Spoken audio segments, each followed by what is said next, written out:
नमस्कार. आज शिकायचं आहे प्रोनाऊन केस. इथं केस म्हणजे काय आहे तर मराठीमध्ये विभक्ती. याला केस असं म्हणतात. मग case is the way or method how pronoun is used in sentence. Case म्हणजे काय आहे, ही एक अशी पद्धत आहे. केस म्हणजे काय पद्धत आहे की प्रोनाऊन जे आहे ते सेंटेन्समध्ये कसं यूज होतं हे सांगणारी जी गोष्ट आहे तर त्याला केस असं म्हटलं जातं. It shows the function of pronoun in the sentence. आणि ह्या केसमुळं आपल्याला काय होतं, प्रोनाऊनचं फंक्शन काय आहे ते कळतं. प्रोनाऊनचं फंक्शन किंवा नाऊनचं फंक्शन काय असतं तर सब्जेक्ट किंवा ऑब्जेक्ट या ठिकाणी येतो ना. नाऊन किंवा प्रोनाऊन हे सब्जेक्ट किंवा ऑब्जेक्टच्या ठिकाणी येतं, कर्ता किंवा कर्म असतं. आणि मग हे त्याचं फंक्शन आपल्याला ज्यावरनं कळतं त्याला काय म्हणतो, केस असं इंग्लिशमध्ये म्हटलं जातं. There are 3 main case in English. आता इंग्लिशमध्ये किती आहेत, 3 मेन केस आहेत. मराठीमध्ये जास्त आहे, जसं प्रथमा, द्वितीया, तृतीया, चतुर्थी. तर तसं इंग्लिशमध्ये जनरली 3 केसेस यूज केले जातात. 3 केस आहेत तिथे. First one is subjective case, second is objective and third one is possessive. आता सब्जेक्टिव्ह म्हणजे काय तर सब्जेक्टिव्हला आणखी एक नाव आहे नॉमिनेटिव्ह केस. नॉमिनेटिव्ह म्हणजे काय, प्रोनाऊन्स यूज्ड ॲज सब्जेक्ट. सब्जेक्टच्या ठिकाणी जर प्रोनाऊन येत असेल तर ती प्रोनाऊनची सब्जेक्टिव्ह केस असते. मग सब्जेक्टच्या ठिकाणी येणारी प्रोनाऊन म्हणजे त्यांचा कोणता फॉर्म असतो, जसं की काय आहे, I, we, you, he, she, it, they हे प्रोनाऊन आहेत. तर हे प्रोनाऊन किंवा ह्या फॉर्ममध्ये प्रोनाऊन जर असतील वाक्यामध्ये तर आणि सब्जेक्टच्या ठिकाणी ते असतात म्हणून ही सब्जेक्टिव्ह केस असते. कारण आय, वी हे वाक्याच्या शेवटी तुम्ही कधी बघितलं आहे का तर कधीच नाही. हे काय आहे, वाक्याच्या सुरुवातीला येतात. वाक्याच्या सुरुवातीचा शब्द म्हणजे किंवा नाऊन प्रोनाऊन म्हणजे काय असते इंग्लिशमध्ये, सब्जेक्ट असतो. नेक्स्ट इज ऑब्जेक्टिव्ह केस. त्यालाच काय म्हणतो आपण, ॲक्युजेटिव्ह केस असं म्हटलं जातं. काय म्हटलं जातं यालाच, ॲक्युजेटिव्ह केस असं म्हटलं जातं. याचं हे कशासाठी यूज केला जातो किंवा आपल्याला कशावरनं कळतं की हे ॲक्युजेटिव्ह किंवा ऑब्जेक्टिव्ह केस आहे तर pronouns used as object. Object म्हणून प्रोनाऊनचा यूज केला जातो. आणि मग ऑब्जेक्ट कुठे असतं सेंटेन्समध्ये इंग्लिशमध्ये, शेवटी असतं. सब्जेक्ट सुरुवातीला, ऑब्जेक्ट शेवटी. मग शेवटी येणारे प्रोनाऊन कोणते आहेत, शेवटी म्हणजेच ऑब्जेक्टच्या ठिकाणी. कधी कधी ऑब्जेक्ट नंतर पण सेंटेन्स पुढे चालू असतं. Me, us, you, them, him, her, it हे आहेत. तर हे याला आपण म्हणू शकतो objective case of pronoun. Next is काय आहे, पझेसिव्ह केस. तर पझेसिव्ह हे आपण आधी बघितलेलं आहे. पझेसिव्ह प्रोनाऊन्स जे आहेत तर ते काय करतात, पझेशन दाखवतात, बिलॉंगिंग्स दाखवतात, ओनरशिप दाखवतात. म्हणजेच काय, एखादी वस्तू ताब्यातली आहे, मालकीची आहे, हक्काची आहे असे दाखवणारे ज्या शब्द आहेत त्या शब्दांना पझेसिव्ह प्रोनाऊन. असे प्रोनाऊन जे आहेत, शब्द म्हणजे असे प्रोनाऊन जे आहेत यांना पझेसिव्ह केस असं म्हणतात किंवा ती प्रोनाऊनची पझेसिव्ह केस असते. मग ते कोणते आहेत, माईन, आस, युअर्स, देअर्स, हिज, हर्स आणि इट्स हे काय आहेत, पझेसिव्ह केस आहे प्रोनाऊनची. मराठीमध्ये थोडंसं आपण अर्थ बघू म्हणजे लक्षात येईल. सब्जेक्टिव्ह केसमध्ये काय आहे, आय याचा अर्थ होतो मी, मी म्हणजे काय झालं, ऑब्जेक्टिव्ह केस झाली त्याची, मला. आणि माईन म्हणजे काय आहे, माझे, मी, मला, माझे. वी, अस, आवर्स, आम्ही, आम्हाला, आमचे. यू, यस, तू किंवा तुम्ही, तुला किंवा तुम्हाला आणि तुझे किंवा तुमचे. दे, देम, दियर्स. दे म्हणजे ते सर्वजण, त्या सर्वांना आणि त्या सर्वांचे. ही, हिम, हिज, तो, त्याला, त्याचे. शी, हर, हर्स, ती, तिला, तिचे. It, it's. तर ह्याचं आपल्याला मराठीकरण प्रॉपर करता येत नाही आहे किंवा होत नाही म्हणून आपण ते करणार नाही आहे. ओके, नेक्स्ट बघूया. आता आपण कसे प्रोनाऊन यूज केले जातात आणि मग त्याला कोणती केस म्हणायची याचे काही एक्झाम्पल्स बघूया. यामध्ये पहा, आय ॲम अ टीचर. तर आय हे एक प्रोनाऊन या ठिकाणी आले, त्याला आपण अंडरलाईन केलं आय. आता हे कुठल्या ठिकाणी आलं आहे, सब्जेक्टच्या ठिकाणी. मग याला काय म्हणणार आपण, subjective case. We studied well. ही पण काय झाली subjective case. Mother will tell you, आता यू हे कुठल्या ठिकाणी आले ऑब्जेक्टच्या ठिकाणी, म्हणून याला म्हणणार objective case. Students listen them, ही पण काय झाली objective case. This pen is hers, आता हर्स हे ऑब्जेक्टच्या ठिकाणी म्हणजे शेवटी जरी आले ऑब्जेक्टच्या ठिकाणी असं म्हणता येणार नाही या सेंटेन्समध्ये, पण शेवटी जरी आलं असलं तरी ही पॉझेसिव्ह केसमधलं हे प्रोनाऊन आहे. आपण बघितलं आहे हिज, हर्स, यस, आर्स हे काय आहेत पॉझेसिव्ह केस आहे, म्हणून ही प्रोनाऊनची पॉझेसिव्ह केस झाली.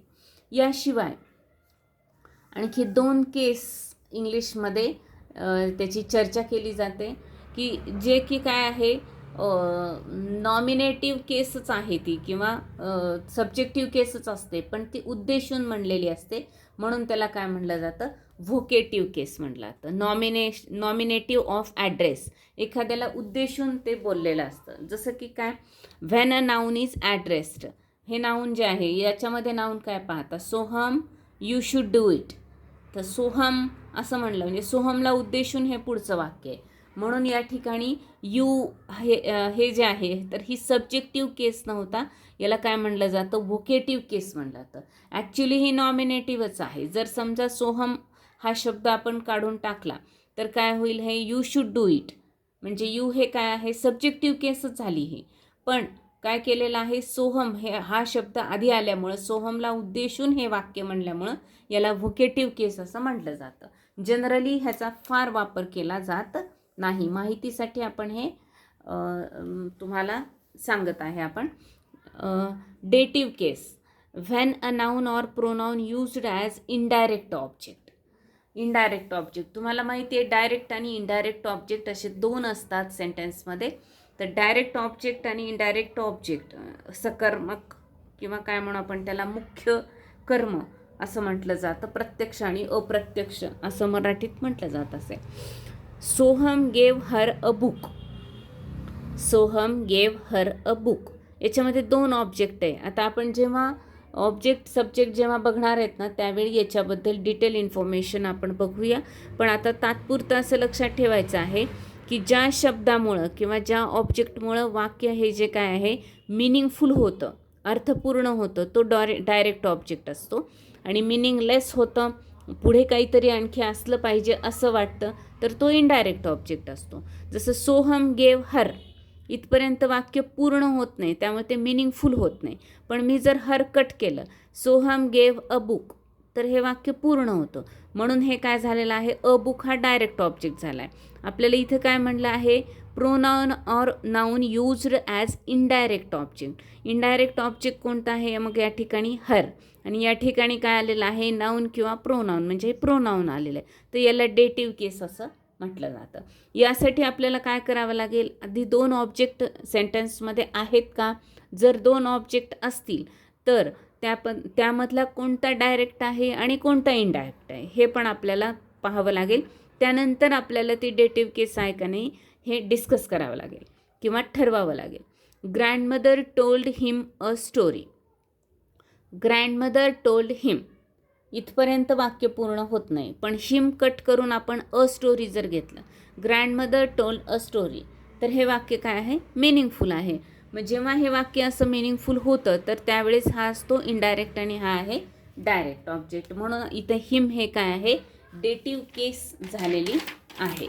आता आपण बघूया पॉझेसिव्ह केस किंवा काय फॉर्मेशन ऑफ पॉझेसिव्ह केस. आता आपण बघितलं पॉझेसिव्ह म्हणजे काय आहे तर बिलॉंगिंग्स किंवा काय म्हणतो आपण त्याला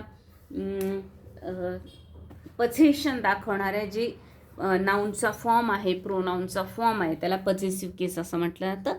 मग ती कशी तयार होते ते बघूया आपण. म्हणजे पॉझेसिव्ह केसमधले जे प्रोनाऊन आहेत त्या व्यतिरिक्त पॉझेसिव्ह केस कशी तयार होते तर विथ ॲपॉस्ट्रॉफी ती तयार होते. ॲपॉस्ट्रॉफी म्हणजेच काय आहे ऑफ, जेव्हा आपण एखादं वाक्य ॲपॉस्ट्रॉफीने एखादा शब्द करतो त्याचाच अर्थ तो आपण ऑफमध्ये कन्व्हर्ट पण करू शकतो. कसं ते आपण बघूया. ॲपॉस्ट्रॉफी जे आहे तर लिव्हिंग जे आहेत ह्युमन बिईंग्स किंवा लिव्हिंग थिंग्स यांच्यासाठी काय केलं जातं ॲपॉस्ट्रॉफी वापरलं जातं, पण नॉन लिव्हिंग थिंग असेल तर आपण त्यासाठी ऑफ वापरतो. जसं की काय तर इथे मीताज बुक, मीताचे पुस्तक, कारण पॉझेसिव्ह केसमध्ये काय आहे, जसं आपण बघितलं माझे, आमचे असं, तसं मीताचे पुस्तक. मोहन्स फादर, मोहनचे फादर किंवा वडील. सोहम्स मदर, सोहमची आई. Sita's pen, सीताचा pen. म्हणजे काय झालेलं इथे, आपण सिंग्युलर जेव्हा नाऊन असेल, सिंग्युलर नाऊन, तर त्यावेळेस त्याला काय केलेलं आहे आपण, ॲपॉस्ट्रॉफी म्हणलेलं आहे. हे काय आहे, सिंग्युलर नाऊनचे एक्झाम्पल आहेत. ठीक आहे.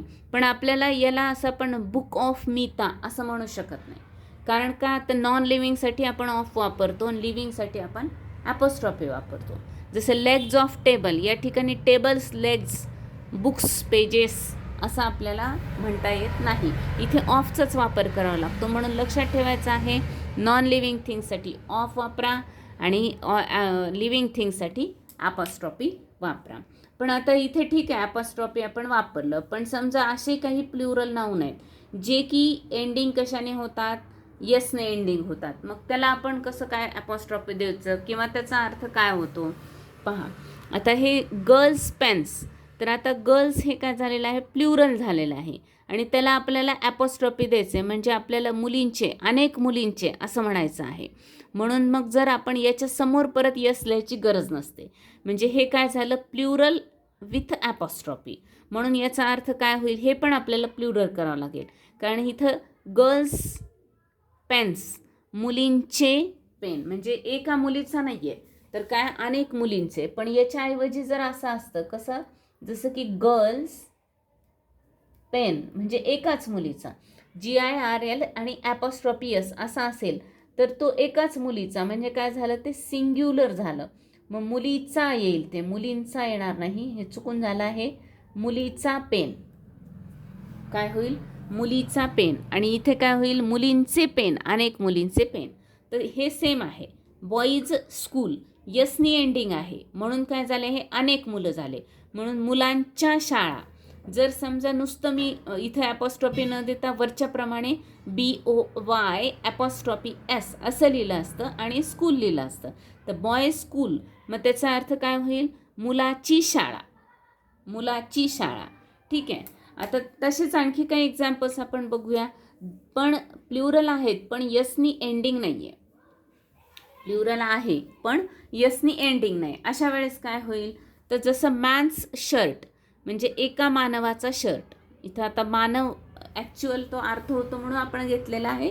मानव म्हणू, माणूस म्हणूया आपण, मानवाचा एकच आहे इथे मानव. पण इथे जर मी म्हणलं मेन्स शर्ट, तर मॅनचं अनेक वचन होतं, प्लुरल होतं मेन, आणि त्याला ॲपॉस्ट्रॉफी आपण देऊ शकतो, कारण हे यसनी एंडिंग आहे का, नाही. मग त्याला आपण ॲपॉस्ट्रॉफी दिल्यानंतर मानवांचे असा त्याचा अर्थ होऊ शकतो. म्हणून हे प्लुरल नाऊनसाठी आपण या पद्धतीने त्याचा उपयोग करतो.